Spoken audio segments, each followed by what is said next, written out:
looks like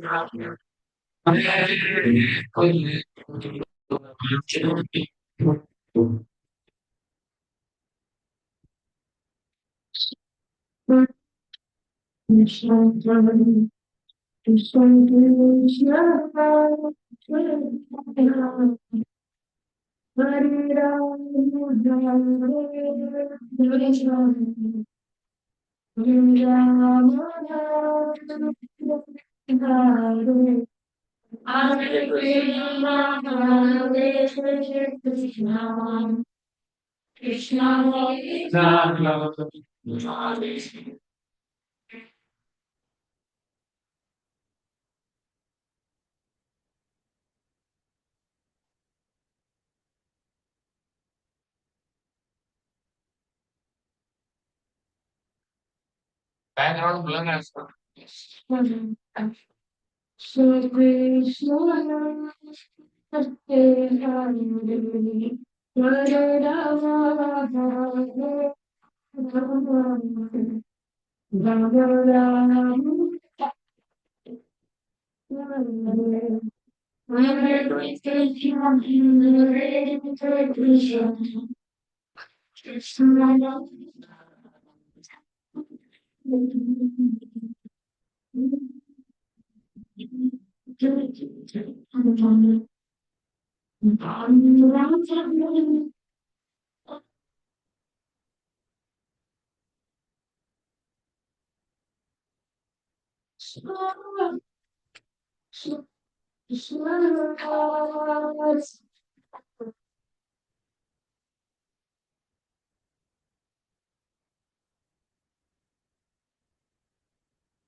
जय श्री राम।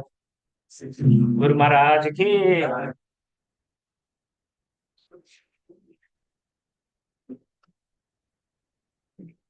अभी आपने पहले कहा ना, so yes, you need to do this one project. Oh, that is दो वाला ना, दो लाइन से left right ये that's it. Yes. Action. Very well. That's good. इसको हम करने की कोशिश कर रहे हैं।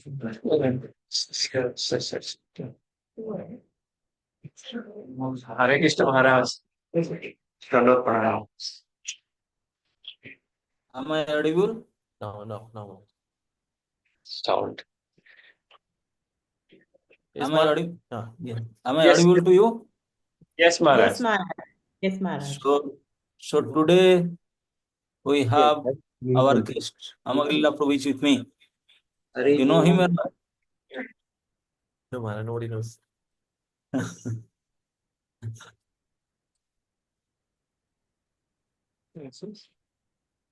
It says. You need to set the microphone to that on the Zoom. So go here, probably. Yeah. Okay. Audio, the license audio. Yes. Hare Krishna Maharaj. Hare Krishna Maharaj. Hare Krishna. Some technical problem or बिल्कुल नहीं आ रहा है। Inform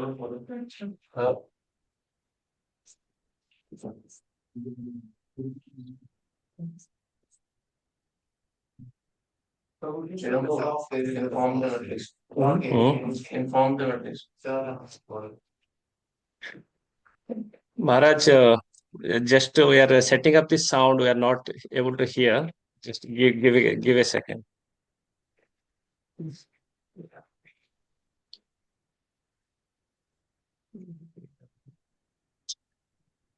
I think it should be done from the Zoom. Oh. You do it right here. Here. It's कहाँ पे है?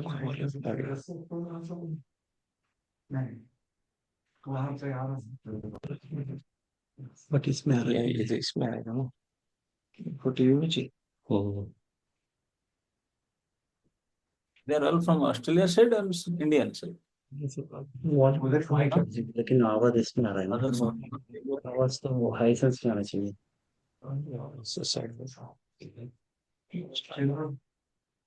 Australia में Which mic? Just keep the mask. Yeah, just keep the mic on. Enable it. एक second.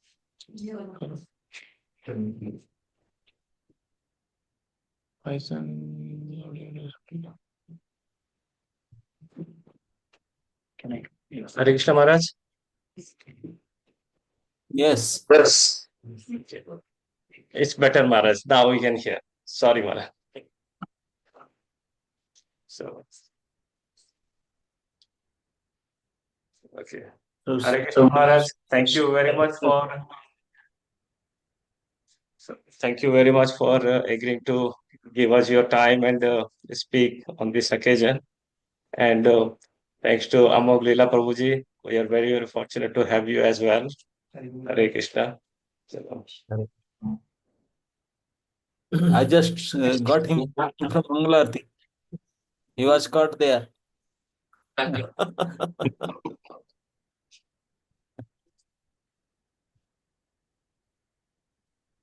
So shall we start right away or what?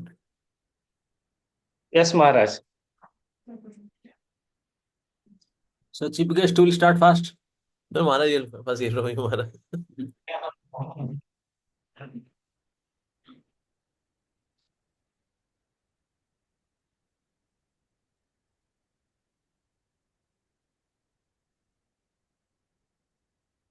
Hare Krishna. Okay. So I'm just starting it. So shall I speak in English or Hindi? Everything is fine. Anything is okay, Maharaj. Anything is okay. All your persons are they are able to Hindi also understand Hindi also? Yes, sir. नहीं? Hindi people. Okay. Okay, तो आप सभी को ये ज्ञात है कि आज इस पवित्र द्वादशी तिथि में हमारे परम आदरणीय गुरु महाराज श्री श्रीमद नित्य लीला प्रविष्ट गोपाल कृष्ण गोस्वामी महाराज, आज उनके तिथि के अनुसार तिरुभाव तिथि,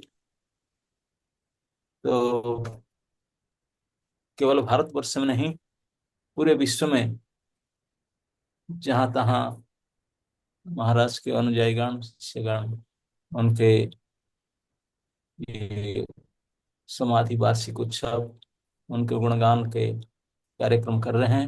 वृंदावन में तो आज तीसरा दिन है, बहुत बड़ा कार्यक्रम दी समाधि वृंदावन में है गुरु महाराज का, इसलिए यहाँ त्रिदिवसीय कार्यक्रम है। इसमें हजारों संख्या में लोग आज एकत्रित हुए हैं।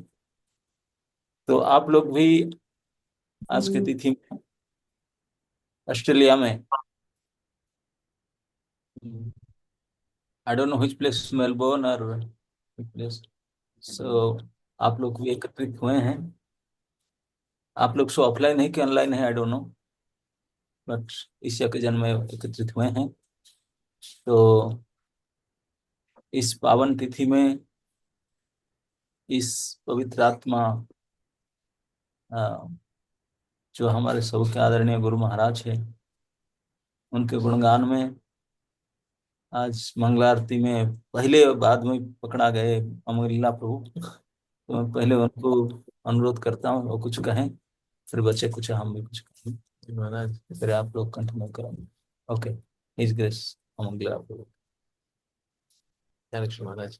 नमो विश्वपादाय कृष्ण पृष्ठाय भूतले श्रीमते गोपाल कृष्ण गोस्वामी नामने प्रभुपादस्य साहित्यम यह प्रकाशयति ऋच प्रचारं कृतवान् साधो भगवत्पादाय ते नमः। वाञ्छाकल्पतरुश्च कृपा सिन्धुभ्येव च पतितानां पावनेभ्यो वैष्णवेभ्यो नमो नमः। इस होलिनेस गोपाल कृष्ण गोस्वामी महाराज तिरुपति महामहोत्सव की जय, श्री गुरुदेव की जय। हरे कृष्णा। वैसे तो महाराज की हम सब प्रतीक्षा करते हैं, और बल्कि महाराज को देखकर कि हमारा श्रवणम मोड ऑन हो जाता है और स्पीकिंग मोड बंद हो जाता है, लेकिन अभी बड़ी चुनौती हो गई है क्योंकि अभी उल्टा काम करना पड़ रहा है मेरे को। यहाँ मेरे को बोलना पड़ रहा है अभी, लेकिन महाराज महाराज की प्रसन्नता के लिए और महाराज की कृपा से मैं कुछ बोलने का प्रयास करूंगा महाराज की सेवा। वैसे तो अगर हमें ये सीखना हो आइडियल डिसाइपल क्या होता है, तो एक्चुअली गुरु महाराज से ही सीखना चाहिए। आइडियल गुरु कैसे हुए, वैसे श्री प्रभुपाद जी और आइडियल डिसाइपल कैसे हुए, वास्तव में श्री गोपाल कृष्ण गोसाई महाराज। तो इसलिए उनके चरित्र से ये हम सीखते हैं कि एक शिष्य भला कैसा होता है, और जो एक ऐसा उत्तम क्वालिटी का जो शिष्य होता है वही वास्तव में आगे जाके उत्तम गुरु बनता है। और उसका एक और अब जो नेक्स्ट जनरेशन एग्जाम्पल है वो है इस भक्ति आश्रय वैष्णव साई महाराज जी। महाराज आइडियल डिसाइपल रहे हैं, इसलिए आज महाराज आइडियल गुरु के रूप में हम सबके बीच में हैं। और महाराज हम सबको अपने स्नेह से, अपनी कृपा से, अपने उपदेशों से, अपने शब्दों से हम वो कृष्ण के साथ जोड़ करके रखते हैं। सो महाराज की कृपा हम पे बनी रहे। सो महाराज की कृपा की आशा करता हूँ, चाहे वो। सो महाराज जो है बहुत ही विशेष व्यक्तित्व के हैं। एक्चुअली हमारे गुरु महाराज जी हिज होलिनेस गोपाल कृष्ण महाराज बहुत ही अचिंत्य भी हैं। क्योंकि ना महाराज ऐसे ऐश्वर्य को प्रकट नहीं करते थे, ऑल में थे लेकिन प्रकट नहीं करते थे, जिससे यूजुअली लोग आकर्षित होते हैं किसी भी आध्यात्मिक गुरु की ओर, जैसे कि बहुत ही ज्यादा इंटेलेक्चुअल और बड़े हाईफाई किस्म के लेक्चर देना, या फिर बहुत ही ज्यादा सेंसेशनल कीर्तन्स कि हमारा कीर्तन मेला में गाते हो। पर महाराज ने बोले ऐश्वर्य प्रकट नहीं किया, तो भला कौन सा ऐश्वर्य महाराज ने प्रकट किया? वैष्णव सेवा का ऐश्वर्य महाराज ने प्रकट किया। सो महाराज भक्तों की सेवा क्या करते थे, और हम देखते हैं कि जितने भी डिवोटीज ने ग्लोरिफिकेशन किया, सबके सब यहाँ पे जो महाराज को ग्लोरीफाई कर रहे हैं वो है उनके व्यक्तिगत दिव्य स्वीट आदान प्रदान जो महाराज के साथ हुए, और ये आदान प्रदान ही हमको याद रह जाते हैं। तो महाराज किस प्रकार से हर एक भक्त के साथ जुड़ते थे, ये बहुत ही अद्भुत है। एक व्यक्ति था, वो महाराज से मिला, महाराज ने कहा बड़ा अच्छा लगा मुझे आपसे आज दूसरी बार मिल करके। महाराज हम लोग पहली बार मिल रहे हैं। कहते नहीं नहीं नहीं, आज हम दूसरी बार मिल रहे हैं। महाराज पहली बार हम लोग कहाँ मिले? महाराज ने कहा आप आज से 30 साल पहले कनाडा में थे ना? कहता हाँ जी मैं कनाडा में था। कहता उस वक्त मैं बुक डिस्ट्रीब्यूशन कर रहा था और आपका कंधा मेरे कंधे से टकराया था और मैंने आपको बोला था I am so sorry, Hare Krishna. और आपने बोला था okay it's okay, Hare Krishna. That was our first meeting in Canada, आज से 30 साल पहले। और आज वो उसका सर घूम गया कि 30 साल बाद, अरे मतलब इट वाज, मतलब ये तो कोई कोई रॉन्डेवू भी नहीं था आपस में, कोई कोई गुफ्तगू हुई हो, कुछ भी नहीं। Incredible memory. तो वैसे देखा जाए भगवान है वो सर्वव्यापी है, he is omnipresent. But how can a जीवात्मा, a person can be omnipresent? Because साक्षात हरित्वेन समस्त शास्त्रे, ये साक्षात हरि के समान है, इसलिए इनको भी सब कुछ पता रहता है। कैसे पता रहता है? वो अचिंत्य है वास्तव में। जैसे एक साहब प्रभुपा जी से किसी ने पूछा कि आपको सब कुछ पता है? तो श्री प्रभुपा जी ने बोला नहीं मेरे को सब कुछ नहीं पता, लेकिन जो मुझे पता होना होता है कृष्ण मुझे उसको जन्मा देते हैं। तो मतलब वैसे इनकी हार्ड डिस्क अपनी खुद की है, लेकिन इनका कृष्ण की हार्ड डिस्क में पूरा एक्सेस है। तो इसलिए ये सब पता है उनको। कैसे पता है? वो अचिंत्य है वास्तव में। तो इस तरह से महाराज भी जो है ऐसे ही थे। एक समय डिवोटीज को बड़ी भूख लगी थी, महाराज साहब ट्रैवलिंग में थे, कार में थे, और उन्होंने बोला महाराज बड़ी भूख लगी है महाराज। महाराज कहा, अच्छा आप लोगों को भूख लगी हुई है? महाराज ने गाड़ी रुकवाई, पास में है ना वो गज्जक रबड़ी वाला होता है ना, उसके पास गए और अपने सन्यास का झोला आगे कर दिया। कहते मेरे शिष्य को भूख लगी है, थोड़ी सी गज्जक रबड़ी मूंगफली दे दोगे भैया? तो उसने कहा महाराज आपको जो उठाना है उठा लो महाराज, ये मत करो महाराज आप प्लीज, आप जो उठाना है उठा लो। फिर महाराज ने उसमें कुछ गज्जक, थोड़ी सी रबड़ी, कुछ मूंगफलियां वगैरह अपनी झोली में ली महाराज ने, कार में लेकर के आए, जो डैशबोर्ड पे भगवान की तस्वीर थी ऑफर किया और शिष्यों को खिलाया। तो हमने ये तो सुना हुआ है कि शिष्य जाते हैं भिक्षाटन करते हैं अपने गुरु की सेवा के लिए, पर ऐसा भी कोई उदाहरण है जहाँ गुरु ने शिष्यों के लिए भिक्षाटन किया हो? हाँ जी, हिज होलीनेस गोपाल कृष्ण गोसाई महाराज जी ने अपने शिष्यों के लिए भिक्षाटन किया है कि मेरे शिष्य को भूख लगी हुई है। महाराज एक होटल में किसी से मिलने के लिए गए थे, और अब पीछे डिवोटी जो कार है वेट कर रहे हैं महाराज आएंगे, पर बाय द टाइम काफी टाइम हो गया, तो भक्तों को भूख लगी हुई थी। तो महाराज जब आए तो महाराज इससे पहले शिष्य कुछ बोले, महाराज ने अपने बगल में से यहाँ से सैंडविचेस निकाले, क्रीम सैंडविच। महाराज ने कहा मुझको पता है आपको भूख लगी होगी, और फिर महाराज ने उनको सैंडविचेस दे रखे। महाराज आपको कैसे पता लगा? We were really very hungry, हम सोच ही रहे थे क्या खाएंगे यहाँ पर। सो दैट इज महाराज जिस तरह से भक्तों के साथ डीलिंग करते हैं, वो अद्भुत है वास्तव में, कि इतनी हाई एम्पथी।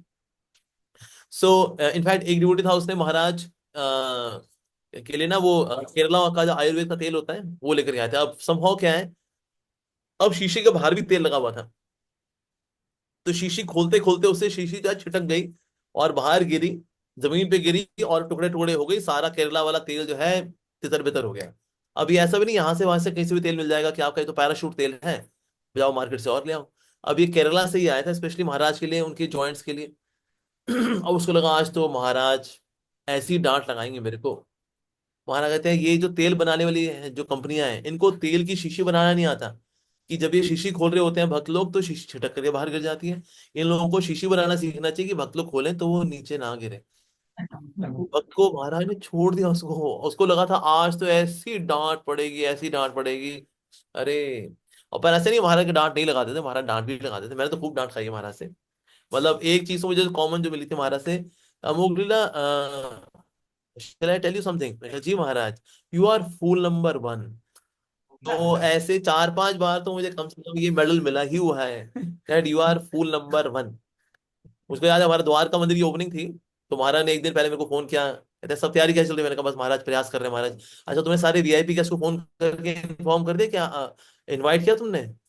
महाराज वो तो भूल गया। महाराज का you are fool number one. फिर मैंने बहुत बड़ी डांट खाई। मैंने महाराज ने कहा अरे यार भाई यही भूल गए भाई, सारा फेस्टिवल जो गेस्ट ही नहीं आएंगे तो किस लिए फेस्टिवल? जंगल में मोर नाचा किसने देखा? फिर महाराज को दोबारा फोन आया इमीडिएटली बात, विद इन 1 मिनट। महाराज कहता है I know you are working hard but immediately call the devotees. Yes Maharaj. So महाराज ये भी है, चीरा भी लगाएंगे फिर उसके ऊपर मलम भी लगाएंगे। तो महाराज जी दोनों काम करें, but yes he would have very loving sweet exchanges. मुझको याद है एक समय मैं तो कंट्रोवर्सी मैन रहा हूँ, तो मैं एक और बार कंट्रोवर्सी में फंसा हुआ था। गौड़ी मठ के से संबंधित मेरी कंट्रोवर्सी थी। मैंने बोल दिया था गौड़ी मठ तो प्रोटोटाइप है, मास्टरपीस तो इस्कॉन है। ऐसे करे गौड़ी मठ के डिवोटीज जो थे बड़े ऑफेंडेड फील हुए कि भैया तुम हमें प्रोटोटाइप बताओगे, खुद को मास्टरपीस तुम्हारी तो फिर खूब मैं कंट्रोवर्सी में फंसा हुआ था उन दिनों में। तो उस वक्त हुआ कि मेरे पाँव में फ्रैक्चर हो रखा था।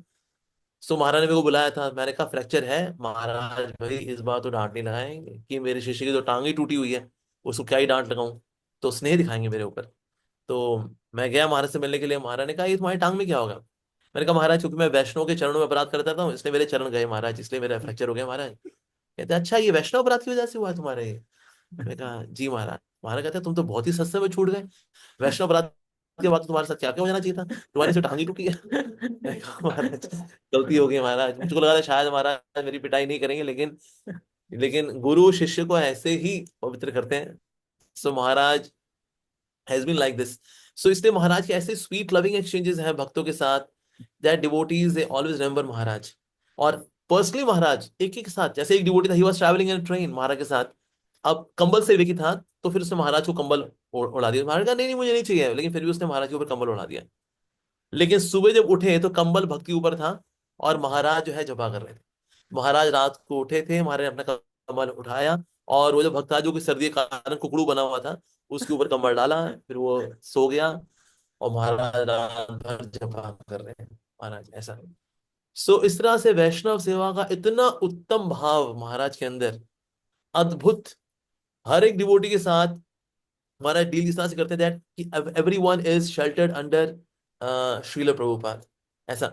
तो इस प्रकार से महाराज की जो डीलिंग्स रहा करती थी वो सबको जोड़ के रखा करती थी। और महाराज कभी भी एजिटेट कभी भी नहीं, नेवर एवर। हमारे राधा पार्थ सारथी मंदिर में एक प्रभुपाद डिसाइपल थे, he was not satisfied with hospitality. और राधा पार्थ सारथी के आमने सामने टेम्पल हॉल में महाराज के ऊपर चिल्लाए वो, ये क्या है आपकी हॉस्पिटैलिटी, ये कमी है वो कमी है, ऐसे है वो है। और महाराज चुपचाप उसको सुनते रहे सुनते रहे सुनते रहे। और फिर उसके बाद महाराज ने बोला साधु रेबो को, जो भी प्रभु जी को जो भी कमी हुई है अभी तुरंत पूरी करो और मैं आपसे माफी मांगता हूँ। महाराज ने सबके सामने उनसे माफी मांगी, और माफी मांग करके जो रिस्पेक्ट महाराज के प्रति थी वो और भी ज्यादा ऊंची होगी वास्तव में। सो महाराज इज सो हम्बल। यहाँ पर भी हुआ था, वृंदावन के अंदर भी somebody shouted ऑन महाराज, और महाराज ने कहा, और वो बोल के गया, आई स्पिट ऑन योर मैनेजमेंट, मैं थूकता हूं कि मैनेजमेंट के ऊपर, इतना तंग करके रखा आप लोगों ने, to hell with your management. और फिर चला गया। तो महाराज सुनते रहे सुंदर, महाराज ने कोई प्रतिकार नहीं किया। फिर महाराज ने पूछा कहाँ रहते हैं? फिर महाराज उसको बताया केशव कुंज है महाराज, जहाँ भी हम लोग बैठे हुए हैं यहीं पर उसका एक घर है, वहां पर है। महाराज ने कहा चलो उसके घर चलते हैं। महाराज ने दरवाजा नॉक किया, उसने जब दरवाजा खोला महाराज ने दंडवत किया उसको। महाराज ने कहा हाँ, एज ए जीबीसी हमारी तरफ से बहुत गलतियां हुई हैं, आप हमें क्षमा कर दीजिए और हमें आशीर्वाद दीजिए, हम आगे से आपकी बहुत अच्छे से सेवा कर सकें। उसने बोला महाराज आप किस मिट्टी के बने हो महाराज, मैं सबके आगे आपके आगे चिल्ला के आया हूँ, आपके आगे थूक करके आया हूँ, और ये मेरे को करना चाहिए जो भी आप कर रहे हैं कि हमारे वैसे गलती हो गई, आप मेरे कमरे में आए हैं और कह रहे हैं कि हमसे अपराध हो गया, हमको क्षमा कर दीजिए। कहता महाराज आप किस मिट्टी के बने हैं महाराज, विनम्रता की भी कोई सीमा होती है महाराज, इतनी विनम्रता कैसे हो सकती है महाराज। उसने वहीं पर दंडवत किया महाराज को और हाथ जोड़ करके क्रंदन करके उसने क्षमा मांगी महाराज से, और he was really very very repentant. तो महाराज का जो स्वभाव है इतना मधुर है, amazing the way he deals with devotees. Like there was one माता जी, उन्होंने महाराज के प्रति अपराध हो गए होंगे उनसे। उन्होंने कहा महाराज मुझे क्षमा कर दिया, मैंने आपके प्रति बहुत अपराध किए हैं, क्योंकि ना मैं आपकी दिव्य पोजीशन को भी समझ नहीं सकी, मुझे लगा कि आप you are only just acting like a manager, that's it, लेकिन मैंने आपके प्रति बहुत अपराध किया महाराज। तो महाराज ने कहा कि मैं आपको सारे अपराधों के लिए क्षमा करता हूँ जो कि आपने पास्ट में किए हैं, और मैं आपको उन सारे अपराधों के लिए भी क्षमा करता हूँ जो आप आगे जाके करोगी। मतलब महाराज को यही पता है कि वो प्रवृत्ति है, आज क्षमा हो रही है, कल फिर से अपराध होंगे, लेकिन महाराज के हृदय में क्षमा ही क्षमा है, ऐसा। और महाराज जो है ही वॉज वेरी लर्नेड।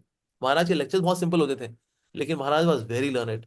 मैंने खुद जो है महाराज के साथ सेवा कराई हुई है। महाराज मुझे बोलते थे तुम पढ़ो, मैं डीटी वर्शिप करा। तो महाराज जो है शालिग्राम की भले पोले पोले सॉफ्ट सॉफ्ट हाथों से मसाज करते हैं और साथ में भागवतम सुनते हैं। तो और तो मैं जब पढ़ रहा था तो महाराज ने कहा ये जो पैराग्राफ है ना 11th कैंटो के 5th चैप्टर का, इसका सेकंड पैराग्राफ फिर से पढ़ो, उसमें बड़ी अच्छी बात बोली प्रभुपाद ने, वो दोबारा पढ़ो। और मैं दोबारा उसको पढ़ा, वहां पर वाकई में देवास पर्टिकुलर रेफरेंस वाली बात थी। सो महाराज ने बुक्स को बहुत अच्छे से पढ़ा हुआ है। और बल्कि महाराज आचार्य की टीकाएं पढ़ा करते थे। महाराज बोलेंगे वो विश्वनाथ ठाकुर की टीका लेकर के आओ, जी गोस्वामी टीका लेकर के आओ, वो पढ़ो, अब ये पढ़ो वो पढ़ो। तो ये सब पढ़ा करते थे महाराज। और लेकिन लेक्चर जो है प्रभुपाद जी के अनुसार ही दिया करते थे, ऐसा। लेकिन बीच में जो है वहां से भी लेंगे, टीचिंग से भी लेंगे थोड़ी बहुत, इस तरह से महाराज। लेकिन but he was very much 100% loyal to Srila Prabhupada. तो ये जो उनकी लॉयल्टी है श्री प्रभुपाद जी को लेकर के बहुत ही अद्भुत है। अगर कोई बोलता था महाराज आपने कितना स्ट्रगल किया है, महाराज कहते हैं हमने कुछ स्ट्रगल नहीं किया है, स्ट्रगल तो वास्तव में श्रील प्रभुपाद जी ने किया है। पर लेकिन देखा जाए तो ऐसी प्रभुपाद जी की सफलता का श्रेय से प्रभुपाद जी को नहीं जाता, महाराज जैसे शिष्यों को भी जाता है। अगर महाराज के मेरे जैसे डफर अगर शिष्य हो गए होते तो इस्कॉन उसी वक्त बंद हो गया होता 1977 में ही। लेकिन ये आज भी अगर चल रहा है अगर, तो वास्तव में उनके शिष्यों की वजह से भी है। तो महाराज ने इतनी जिम्मेदारी उठाई। और देखा था ये जो 80s का समय था, बड़ा झंझावात का समय था, लेकिन उस वक्त श्री गोपाल कृष्ण महाराज और साथ ही श्री जयप्रताप महाराज ये थे जिन्होंने की वास्तव में इसको, इस्कॉन को बहुत ही अच्छे से संभाला। और एक समय महाराज की व्यास पूजा में श्री जयप्रताप महाराज आए हुए थे। महाराज ने कहा, मैं जब भी व्यास पूजा में जाता हूँ किसी की, so I have got some that guru ji, but here this person Shri Gopal Krishna Maharaj, I got no funny story. क्योंकि गोपाल महाराज हमेशा इतने गंभीर रहे हैं कि उनको लेकर के क्या ही फनी स्टोरी बताएं। And I must tell you, he is like a king. ISKCON के अंदर गोपाल कृष्ण महाराज एक राजा है वास्तव में। अगर कोई समस्या आती है, लोग कहाँ किसके पास जाते हैं? राजा के पास जाते हैं। So he is actually like a king. और जितनी भी क्राइसिस की सिचुएशन आई, उसमें महाराज ही खड़े थे। अगर हमको पता है 80s में एक चाइल्ड अब्यूज वाला केस चला था उस वक्त, और हमें करीब 90 करोड़ रुपए देने थे जो विक्टिम्स थे, और संभव केस भी सेटल हुआ, पर 90 करोड़ रुपए उस वक्त, 90 करोड़ वाला कहाँ से कौन लेकर के आएगा? उस वक्त इसकी व्यवस्था की थी इस होल्डर्स गोपाल कृष्ण गोसाई महाराज जी ने। और साथ ही श्री प्रभुपाद जी के परिवार वालों को लक्ष्य मिलनी चाहिए, ये किसने डिसाइड किया था? ये भी हमारे गुरु महाराज जी ने ही डिसाइड किया था। जैसे बीच में शुरू शुरू एक समय था कि ना, इसमें प्रभुपाद जी आने के बाद जो गुरु थे उनकी गुरु पूजा चला करती थी, लेकिन प्रभुपाद जी की ही गुरु पूजा होनी चाहिए। इस बात को भला किसने शुरू करवाया? हिज होलीनेस गोपाल कृष्ण गोस्वामी महाराज जी ने शुरू करवाया कि हमें प्रभुपाद जी की ही पूजा होनी चाहिए, दैट्स इट। बाकी गुरुजन जो है, ना नो नो। सो प्रभुपाद जी हमेशा सेंटर में रहेंगे। तो इस तरह से कई बड़े रेवोल्यूशनरी डिसीजंस महाराज ने लिए। और क्राइसिस को कैसे मैनेज करना है, महाराज ही जानते थे इसको वाला कैसे मैनेज करना है। पाकिस्तान कौन जाएगा? महाराज हाथ खड़ा करेंगे, मैं जाऊंगा Pakistan. Pakistan very difficult place to preach. किसी पूछा महाराज से, महाराज आप ये कैसे करते हैं? Maharaj, I live for Shri Prabhupada, I can die for Shri Prabhupada.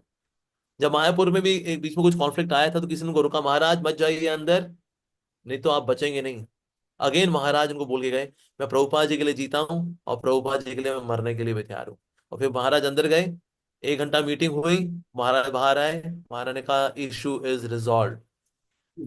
सो इस तरह से महाराज ने बड़ी बड़ी समस्याओं को सबका समाधान किया है। मैं एक बार रात को महाराज के चरणों की मसाज कर रहा था। सो उस वक्त ना महाराज को बहुत नींद आ रही थी, बहुत थके हुए थे महाराज। फिर भी ना महाराज नरसिंह कवच पढ़ रहे हैं, नींद आ रही, लेकिन फिर उठते हैं, फिर नरसिंह कवच पढ़ते हैं, फिर झपकी आ रही, फिर उठते हैं, फिर नरसिंह कवच पढ़ते हैं। मैं कहा महाराज आप ना रेस्ट कर लीजिए महाराज, you are really very tired. महाराज ने कहा no Amogh Lila, I have to chant without fail, I have chanted this Narasimha Kavach. किसके लिए? ताकि इस्कॉन में जितने डिवोटीज हैं उनकी भक्ति की रक्षा हो, अंदर जो फितूरी लोग हैं उनसे इस्कॉन की रक्षा हो, और जो इस्कॉन के बाहर जो हमसे ईर्ष्या करने वाले लोग हैं उनसे इस्कॉन की रक्षा हो। ये तीनों जो है ना बहुत बड़े डेंजर्स हैं एक्चुअली।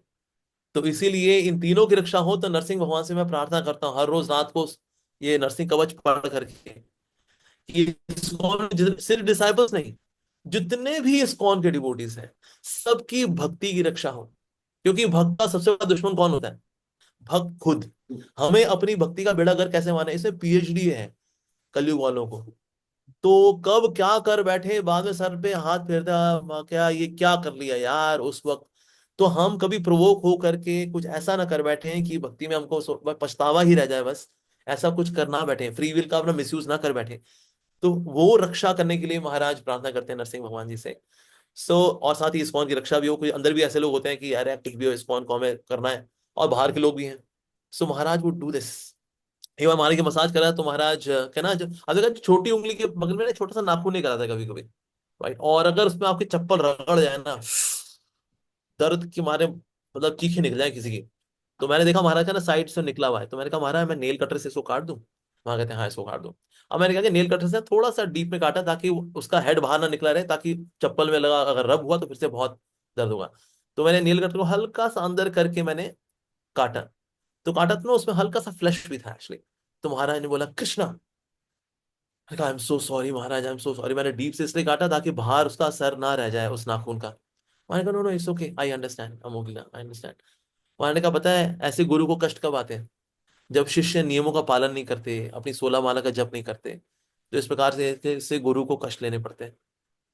और उस वक्त जब महाराज ने बोला, it was so profound and so deep, ऐसे महाराज मेरे को बोल रहे थे कि तुम्हें अपनी साधना अच्छी करनी चाहिए, शिष्य को अपनी साधना अच्छी करनी चाहिए। अगर शिष्य अपनी साधना ठीक से नहीं करते, नियम तोड़ते हैं और 16 माला का जप नहीं करते हैं, तो इससे गुरु को रिएक्शन जाता है। तो ऑल दो गुरु इज बियॉन्ड सफरिंग, उनकी भक्ति जो है निश्चल है और वो किसी प्रकार से प्रभावित नहीं होने वाली है। लेकिन फिर भी हमें ऐसा प्रयास करना चाहिए कि गुरु को किसी प्रकार का कष्ट ना हो। फिर मैंने महाराज से पूछा, मैंने कहा महाराज जैसे हम अगर कुछ गलत करते हैं तो गुरु की हेल्थ खराब होती है, पर अगर हम साधना अच्छी करें तो क्या उनकी हेल्थ अच्छी होगी? महाराज ने कहा व्हाई नॉट, बिल्कुल गुरु की हेल्थ अच्छी भी होती है अगर शिष्य अगर साधना अच्छे से करते हैं तो इसलिए कहीं ना कहीं ये हम सबकी जिम्मेदारी बनती है that we should always remain loyal to Srila Prabhupada, always remain very loyal to गुरु महाराज जी। 1995 में जब उनकी तबीयत बहुत खराब हो गई थी तो महाराज ने बिल में लिखा था, I request all my disciples to always remain in ISKCON under the shelter of Srila Prabhupada. ये ना सोचा मैं चला गया हूँ इस्कॉन में कुछ नहीं रहा है, चलो हम कहीं और चले जाते हैं। नहीं, आप लोगों को इस्कॉन में ही रहना है और भक्ति करते रहनी है। बल्कि मेरे को याद है मेरी जो ब्राह्मण दीक्षा थी कैसे हुई थी। महाराज बैठे हुए थे, मैं यहाँ बगल में बैठा हुआ था उनके चरणों के पास। सो महाराज के हाथ में जनेऊ है, महाराज जनेऊ पहनाने वाले थे। फिर महाराज रुक गए, कहते हैं मोगलिया तुम इस्कॉन तो नहीं छोड़ोगे? मैंने गुरु महाराज मैं मर जाऊंगा इस्कॉन नहीं छोड़ूंगा। मैंने फिर ठीक है, फिर पहनाने लगे, फिर रुक गए, क्या तुम शादी तो नहीं करो? मैंने गुरु महाराज मैं मर जाऊंगा शादी नहीं करूंगा। मैंने फिर ठीक है, उसके बाद महाराज ने मेरे को जनेऊ पहना दिया। तो यानी मेरे जीवन में एक्चुअली 4 रेगुलर प्रिंसिपल्स नहीं है, मेरे पास 6 रेगुलर प्रिंसिपल्स हैं एक्चुअली। मेरे को 2 एक्स्ट्रा मिले हुए हैं, एक तो इस्कॉन कभी नहीं छोड़ना है चाहे कुछ है whatever may happen, and second मेरे को शादी कभी नहीं करनी है, that means I have to stay brahmachari actually. So इसलिए महाराज वुड एंश्योर आवर सेफ्टी कि हर परिस्थिति में किस प्रकार से हम प्रभुपाद जी के अनुगत रहें और सेवा करते रहें। सो ये महाराज तो महाराज के of course many many more pastimes, but I know all of you are waiting for his holiness Bhakti Ashram वैष्णव महाराज। तो मैं यहीं पे विराम दूंगा। Thank you very much. Shri Gopal Krishna Goswami Maharaj तिरुभाव तिथि महामहोत्सव की शुभ की जय महाराज। हरे कृष्ण। हरे कृष्णा। तो केवल अमोघ लीला प्रभु नहीं, हम आप सुनते होंगे ऑनलाइन ऑफलाइन में, वृंदावन में आज तीसरा दिन है, हजारों संख्या में भक्त एकत्रित हुए हैं, गुरु महाराज के गुणगान करते हैं। और अधिकांश वक्ताओं की, अधिकांश क्या सारे वक्ताओं की वक्तव्य में ये पाया जाता है कि महाराज उनके साथ कैसे डील किए, और उस महाराज का बात कम हो जाता है, उनका बात ज्यादा आ जाता है। कि लेकिन आज गुरु महाराज के प्रथम शतवार्षिक उनके तिरुभाव का होगा। देखते देखते 1 साल बीत गया। 1 साल तक हम लोग भी टिके हुए हैं, और रहेंगे भी। लेकिन जो अभाव का महसूस सभी लोग कर रहे हैं, उसको उसको सचमुच सामने लाना चाहिए। ना कि हम उनके साथ ऐसे किया, हम ऐसे किए ऐसे किए, तो सर्वविदित है। जितने बार महाराज की व्यास पूजा हुआ है, जितने भी शिष्य एकत्रित होते थे, उनका वक्तव्य में एक कमन होता था कि Maharaj were merciful, compassionate, simple, very very loyal to Prabhupada and ISKCON. ये तो कमन है, उसको तो 1000 बार रिपीटेशन हो चुका है।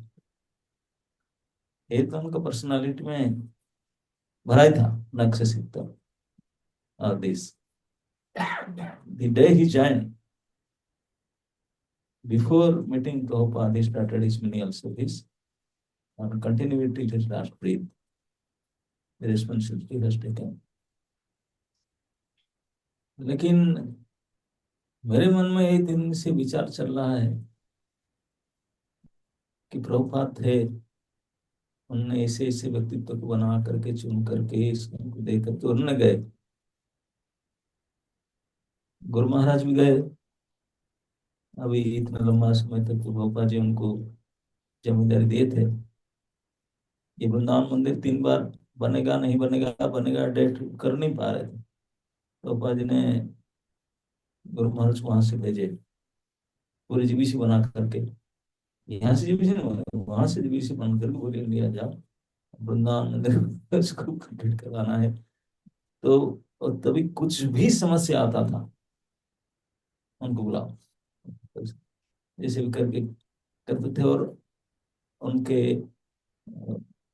5 मई 2024 तक और प्रभुपाद जी के जो रिस्पॉन्सिबिलिटी वो लिए थे।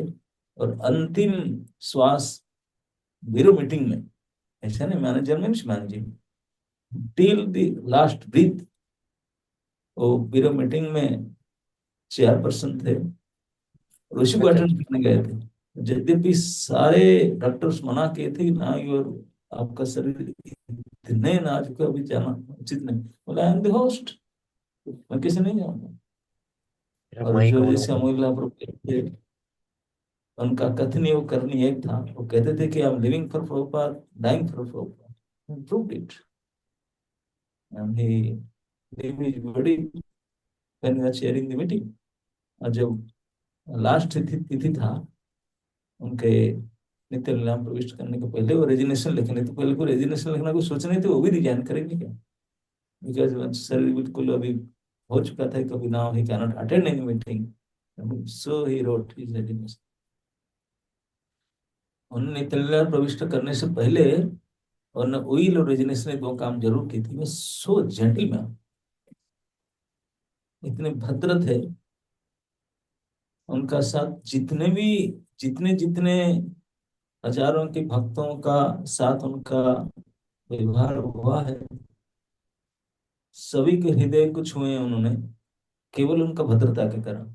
किसी को बोलेंगे प्रभु, ना बोलेंगे Prabhu can you do a favour for me, किसी को पानी गिलास भी चाहिए ना, ऐसे नहीं बोलेंगे पानी ला दो, नहीं पानी दे दो, इसलिए हम लोग का जैसे स्वाभाविक क्रूर व्यवहार में। किसी को बोलेंगे सच में आवश्यक, बोले Prabhu can you do a favour for me, पहले इसे बोले, आप पूछें you are sure, then you can do, ऐसे बोले। तो इस प्रकार से बातें करना, पता नहीं संस्कार से होता है किसे होता है। तो ये सब इसको ट्रेनिंग में कैसे सिखाया जा सकता है, वो जो नहीं देखे हैं, सर्टिफिकेट नहीं किए हैं,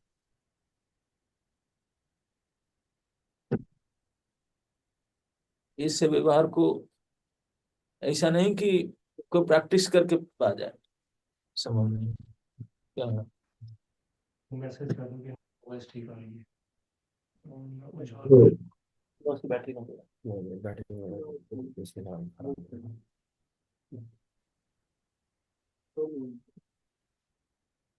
तो हमने यही सोच रहा था कि सभी ने इसे किए, और इस अधम दास भी गुरु महाराज के साथ कई बार व्यक्तिगत रूप में इंटरेक्शन हुआ है, लेकिन उसको हम बोलना नहीं चाहते हैं। मेरा इतने दिन से ही चिंतन चल रहा है कि गुरु महाराज ने लिख करके गए अपने विल में, जैसे प्रभुपाद भी अंतिम उपदेश में कहते, कोऑपरेट कोऑपरेट कोऑपरेट आफ्टर का। गुरु महाराज के 10 इंस्ट्रक्शन है जिसको उन्होंने लिखे थे, और उसमें सारे 10 को 10 अगर कोई समराइज करे और कुछ नहीं मिलेगा। Be in ISKCON, loyal to ISKCON authorities, be in ISKCON. उसके बीच में एक लाइन उन्होंने लिखे हैं, उनका इच्छा है कि all of us should lead A life so that we can be a representative of ISKCON on Srila Prabhupada। कि हम लोग को ऐसे अपने को प्रस्तुत करना चाहिए समाज में, ऐसे व्यवहार, ऐसे सब कुछ करना, ताकि कोई भी भक्त हो कोई संप्रदाय में हो, कि हमारे ISKCON को भी कोई हो, वो जान जाएगा कि ये, और हमारा जो वो पता लगे कि how he is so gentle, तो श्रेय गुरु जी के पास जाएगा। कि उनके आचरण से क्या है, इसलिए उनके आदर्श थे इस पाते। तो उनके असली गुणगान, उनके चरित्र, उनके आदर्श को तभी हम लोग लोक लोचन में भक्तों के सामने करें, जिससे कोई भक्त हमको देख करके उनके बारे में गर्व करें कि ऐसे व्यक्तित्व थे, ऐसे व्यक्तित्व बना कर गए। श्री चैतन्य महाप्रभु जो पूछा गया वैष्णव के बारे में, वो बोले कि जो एक बार कृष्ण नाम लेता है वो वैष्णव मानो उसको। एक बार इसे कैसे मानते? बोले ओके, महाप्रभु जो निरंतर कृष्ण नाम लेता है वो वैष्णव। पहले बोले वो वैष्णव सामान्य है जो एक बार लेता है, जो निरंतर हमेशा कृष्ण नाम लेता है कि वो वैष्णव प्रधान है। बोलेंगे निरंतर भी या बिल्कुल ए एंड के ओ एंड हमेशा कौन लेता है, और एक बार भी तो कोई ले लेता है, हम कैसे पहचानेंगे? और देख, जो उत्तम कोटि के वैष्णव होते हैं उनके लक्षण में बताता हूँ क्या। बोले जिनको देखने से दूसरा जो देखेगा उनके नाम से कृष्ण नाम आ जाए, तो है उत्तम कोटि के वैष्णव। और सचमुच बाकी कोई संस्था, दुनिया भर में कई आध्यात्मिक संस्था है, लेकिन एक ही संस्था प्रभुपाद जी ने कर गए। इस संस्था में जो टपरी अपरी जो भी जैन किए, वो सड़क में रोड में कहीं भी निकल जाए, जो देखेगा दुकानदार भी, रिक्शा वाले वाले हरे कृष्ण वाले, उनका मुंह से कृष्ण निकलेगा ही निकलेगा। और भगवान श्री चैतन्य महाप्रभु के कथन के अनुसार इस्कन के सारे डिवोटी उत्तम कोटि के वैष्णव हैं, जिन्होंने प्रभुपाद जी के प्रति समर्पण किए, इस्कन प्रति किए, ये सब असाधारण। तो इस प्रकार हम तो यही कहते हैं कि प्रभुपाद स्वयं इतने कठिन करके ग्रंथ लिखना, लेटर लिखना, लोग से मिलना, क्या से क्या नहीं, सिंगल हैंडेडली अकेले समुद्री जहाज में जा करके सब। तो उन्होंने ये सब करने के लिए समर्थ तभी हो पाए ओनली इन 10-11 ईयर्स। ऐसा नहीं कि ज्यादा उनके पास ये था। 10-11 साल में 40 रुपया की कैपिटल से started and the whole movement. तो कोई बिजनेसमैन अब तक जन्म ही नहीं हुआ है तो इतने कम पूंजी में, इतने कम समय इतना बड़ा बिजनेस खड़ा कर दे, इतने बड़े सफल। तो प्रभुपाद जी ने निश्चित रूप से, सारे लोग कहते हैं कि भगवान की शक्ति का एम्पावरमेंट था। शक्ति का आवेश था प्रभुपाद जी में उस समय, तो शक्ति का आवेश हुआ था उनको। तो इसलिए कृष्ण कृपा श्री मूर्ति, कृष्ण कृपा के अगर मूर्तिमान विग्रह है उस समय से प्रभुपाद जी थे, जो 2 घंटा भी नहीं सोते होंगे, इतने बिजी रहते थे शरीर को। तो इस प्रकार प्रभुपाद जी ने अपने जो अंत लीला तक, जिन्होंने उन्होंने संस्था को शुरू किया, अंतिम पर्यंत तो कृष्ण कृपा शक्ति से आविष्ट होकर रहे। कृष्ण कृपा मूर्ति इसलिए हम उनको मानते हैं। ठीक इसी प्रकार जन्म से उनको पीछा करते हुए, उनकी शिक्षा और गुण को अनुगमन करते हुए हमारे गुरु महाराज भी तो प्रभुपाद कृपा मूर्ति रहे। हमेशा कृष्ण कृपा को धारण करने वाले प्रभुपाद, और प्रभुपाद के कृपा को धारण करने वाले मूर्तिमंत विग्रह श्री श्रीमद् गोपाल कृष्ण गोस्वामी महाराज रहे। उनके कथनी, उनके करनी दोनों ही हमको विशेष में देखा जाता है कि प्रभुपाद शिक्षा के आधारित था। उनकी शिक्षा के आधार पर वो बोलते थे, शिक्षा का आधार पर वो करते थे, उनका सब कुछ उनके उन्हीं की शिक्षा का आधार पर था। So much loyal to Prabhupada और प्रभुपाद के इस्कन के प्रति। तो ही उनके इंस्ट्रक्शन के अंदर आई थिंक थर्ड इंस्ट्रक्शन कि उन्होंने यही कहे कि मैं चाहता हूं कि मेरे जितने अनुयायी हैं सबको रिक्वेस्ट किया, मेरे सभी अनुयायियों को इस प्रकार प्रेजेंट करना चाहिए समाज और भक्तों के सामने, इसके सभी के सामने, ताकि कोई समझे ये कि वास्तविक इस्कन को प्रभुपाद के प्रतिनिधि है। और उसको गर्व महसूस करे, यस शुड फील प्राउड। जैसे आज गुरु महाराज के लिए सभी ने ये बात कह रहे हैं और फील कर रहे हैं। अभी तक 40 साल से इस्कॉन ब्यूरो था, इस्कॉन की लीडिंग हो रहा था, चल रहा था। अभी गुरु महाराज के बाद में इतने चल रहा है, संभालना मुश्किल है, लेकिन एक पिलार की तरह वो संभाल के रखे थे।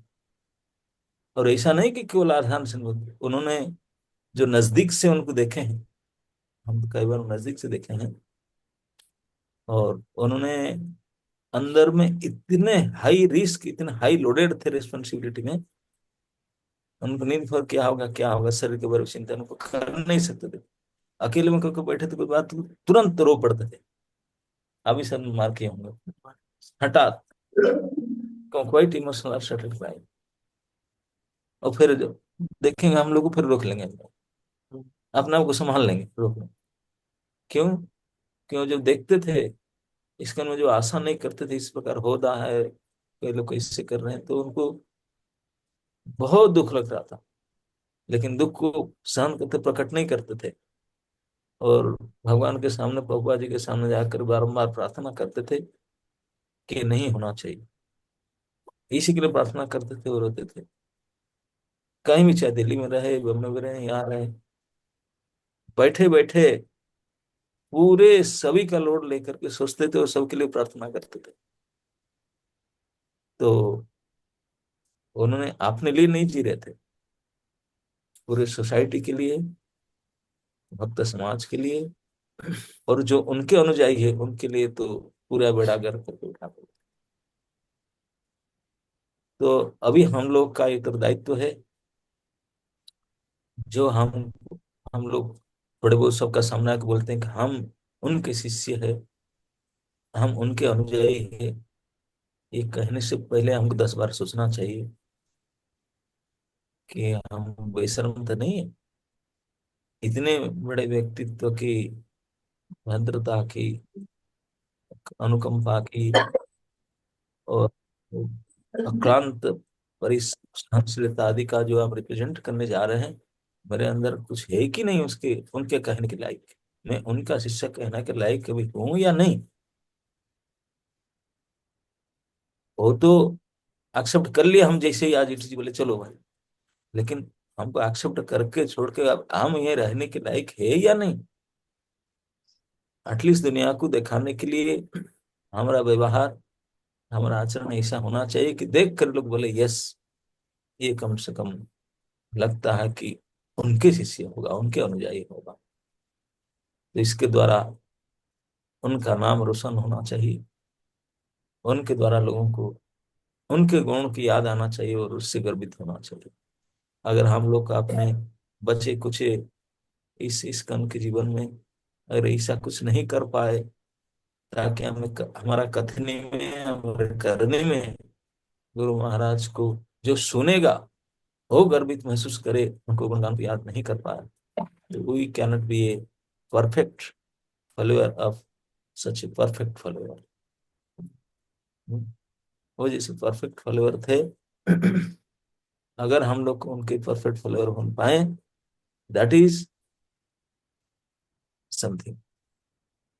तो आज अब यहाँ ऑफलाइन कुछ कुछ बैठे हैं, मुझे अगर मिलने बोलने के लिए चांस मिलेगा स्टेज में भी यही बोलूंगा, मुझे और अपना बोलने का कुछ है नहीं। जो भी आप ऑनलाइन ऑफलाइन जो भी सुन रहे हैं, आप सभी के श्री चरण में मेरा यही बारंबार प्रार्थना है कि उनके मान शान रखने के लिए हमको अगर कुछ भी तकलीफ उठाना पड़े, वी शुड बी रेडी।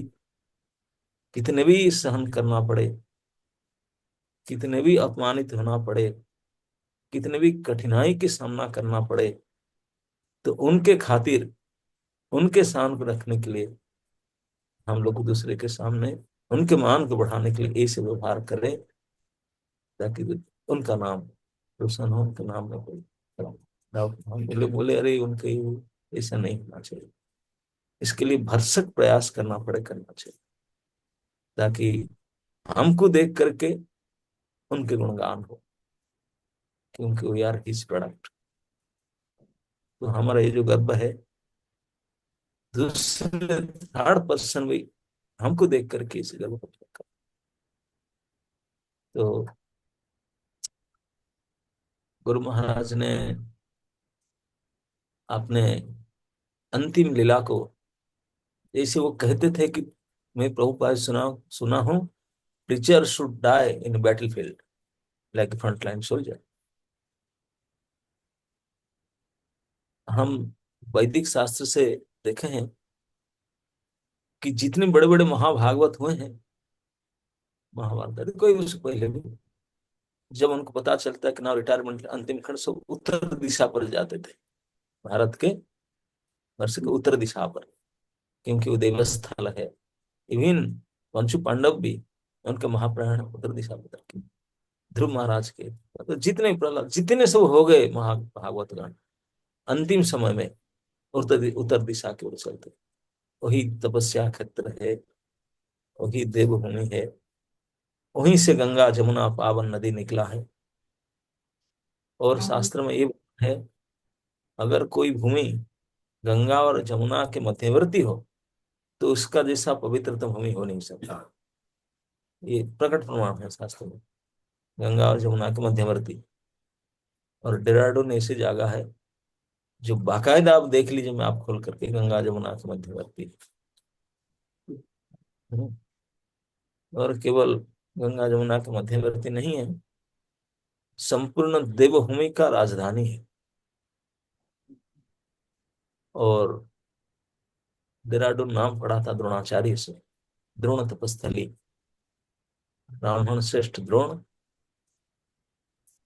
ब्राह्मण में आचार्य थे। बदला लेने के लिए एक स्टेप डाउन आकर के क्षत्रिय के भाव को प्रकट करके उन्होंने तपस्या की, तो वहां तपेश्वर महादेव, और तप करके वहां सिद्धि प्राप्त की, अस्त्र विद्या के गुरु बने थे। तो ये तपस्थली है। तो वहां पे जा करके आपने वीर गति को प्राप्त करना है, उसको वीर गति कहा जाता है। जो अपने कार्य क्षेत्र में शरीर रखते हैं तो उनको वीर गति कहा जाता है। जैसे कोई वीर क्षत्रिय योद्धा, लड़ाई में अगर मृत्यु होता है तो उसको कहा जाता है कि बहुत बड़े समान वीर गति, सीधा। जो क्षत्रिय है वो ईसा जाए, जो वैश्य है अपने, जो अपना अपने स्वधर्म है, अपना जो कर्तव्य है, उस कर्तव्य को अंतिम समय तक निभाते हुए जो शरीर छोड़ता है तो उसको बोलते हैं कि वो वीरत्व की गति प्राप्त किया। सबके लिए यही वीरता, श्रेष्ठता। गुरु महाराज ने वीर मीटिंग की तैयार करने के लिए गए थे, और उसी करके गए। Meeting, I think hard day was there. Meeting के कंप्लीट किए, अपने पूजा किए, सबके सब सहन करके, सब हड्डी फड्डी टूट टट गया था गिर करके। और दूसरा हड्डी नहीं कि टांग का, हाथ का नहीं, वक्ष स्थल का ये हो चुका था। और उसके बाद में भी उन्होंने आकर बैठ के पूजा किए, गायत्री किए, रेजिग्नेशन लेटर लिखे। सो जेंटल। बोले एकादशी के दिन फास्टिंग करते ना, एकादशी दिन आविर्भाव तिथि होना चाहिए, आना चाहिए हरिवास में भजनों के लिए, द्वादशी में फिस्ट खाकर जाना चाहिए। तो एकादशी में जाकर द्वादशी की जाएंगे, लोग प्रसाद खाएंगे, फास्टिंग नहीं करेंगे, कल भी आज भी दोनों नहीं करेंगे। तो हमेशा दूसरे के भला चाहते थे, तो करके गए। तो यहाँ वीर गति की प्राप्त किए, और एक वीर की तरह अपने कार्य क्षेत्र दिल्ली में आए। वहां जारों को अपने दिव्य शरीर के दर्शन दिए, और अंतिम वृंदावन में आकर के अंतिम समाधि लिए। तो अभी 1 साल पूरा हो गया आज की तिथि को। और हम लोग 1 साल तक कोई रिजोल्यूशन नहीं कर पाते हैं, गुरु महाराज से हम अलग हो चुके हैं। स्मरण करने से क्षण लगता है कि हमारे पास है ऐसे ही मुस्कुराहट, मुख, ऐसे ही करुणापूर्ण वचन दिखता है, लेकिन फिर भी हम उनसे अभी व्यक्तिगत रूप में उनसे नहीं है, प्राप्त नहीं है। लेकिन उनके जो आशा, उनके जो उपदेश, और उसको इस प्रकार से कटिबद्ध होकर पालन करने के लिए हम लोग प्रयास करना चाहिए।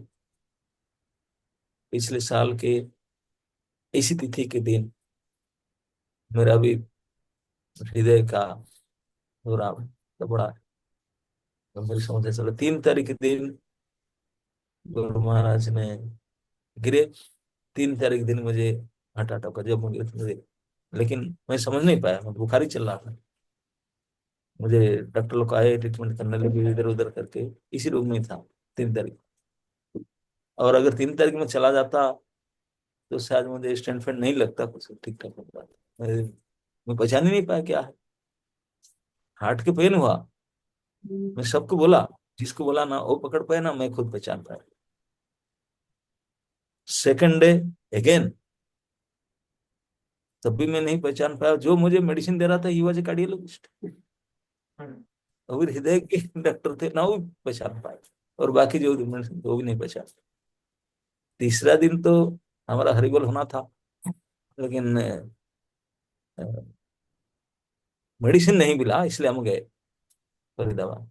तो वहां गए थे, मेडिसिन मिल गया। मेडिसिन लेते लेते चेक कराया तो पकड़ा गया तो दूसरे हो रहे। तो जो भी हो, वो फिर हमारा हुआ सब जानते। तो एक हमारे मित्र है जो हमारे हॉरोस्कोप को गणना कर रहे थे, कमल लोचन प्रभु, भक्ति पद्म महाराज। तो उन्होंने बोले कि आपके चार्ट में तो था ही आपको जाने का, लेकिन आपके ग्रह में सबसे मजबूत ग्रह एक गुरु ग्रह बैठे हैं, गुरु बैठे हैं, आपको जाने नहीं दिए।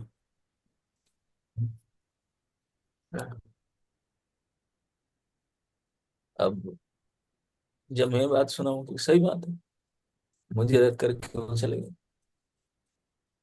ले लिए सारे जो था ग्रह दोष, वो ले लिए, और इस साथ हमको छोड़ गए।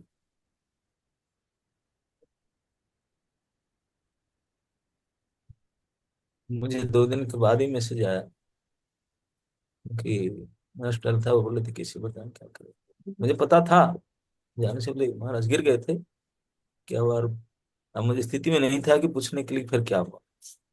2 दिन के बाद में जब मैं ठीक ठाक पूछने जो डॉक्टर था, फिर उन्होंने पूछा, तो फिर उन्होंने बताया, बोले समाधि हो चुका।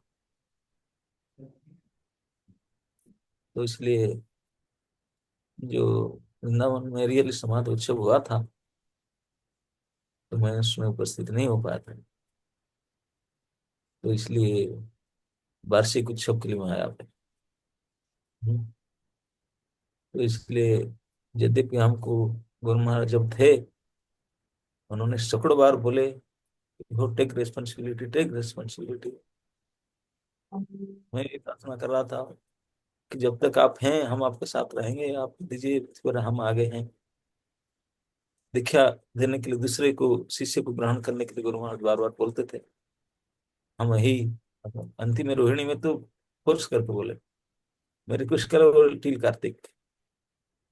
लेकिन तो महाराज इस अवस्था में उनका भी मेरा भी दोनों का इस प्रकार दशा हुआ, हम रुक गए, तो वहां चले गए।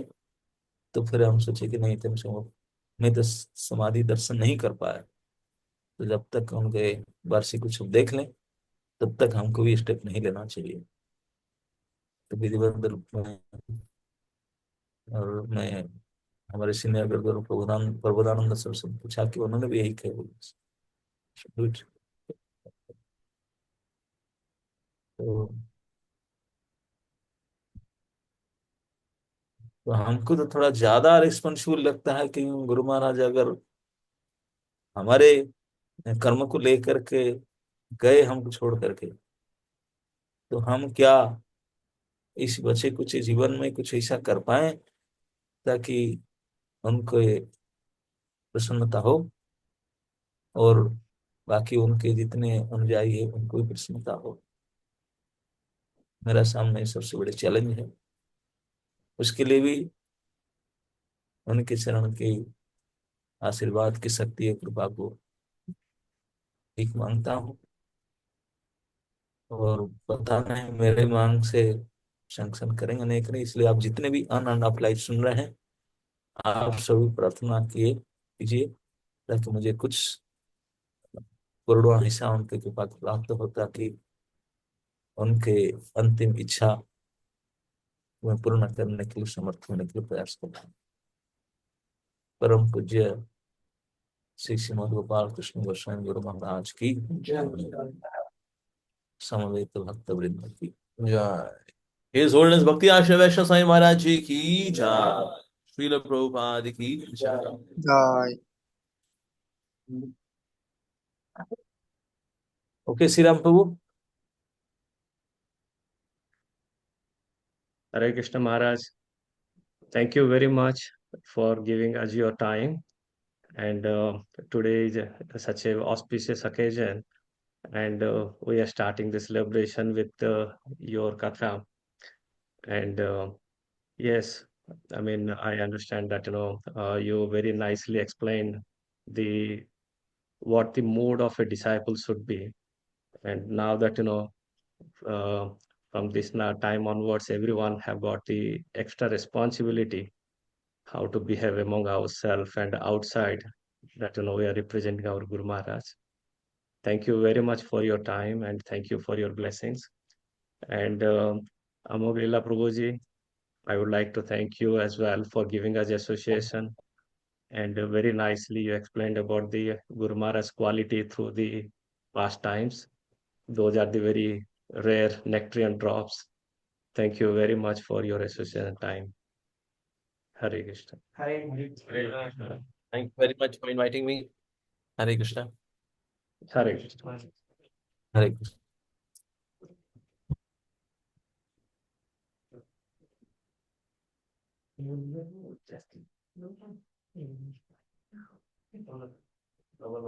Hare Krishna, all the devotees. Thank you very much for joining. So we are ending the Zoom call here. Hare Krishna. Thank you. Jai Gurudev ki Jai. Thank you, Shri Ram Prabhu. Thank you, sir. Yeah.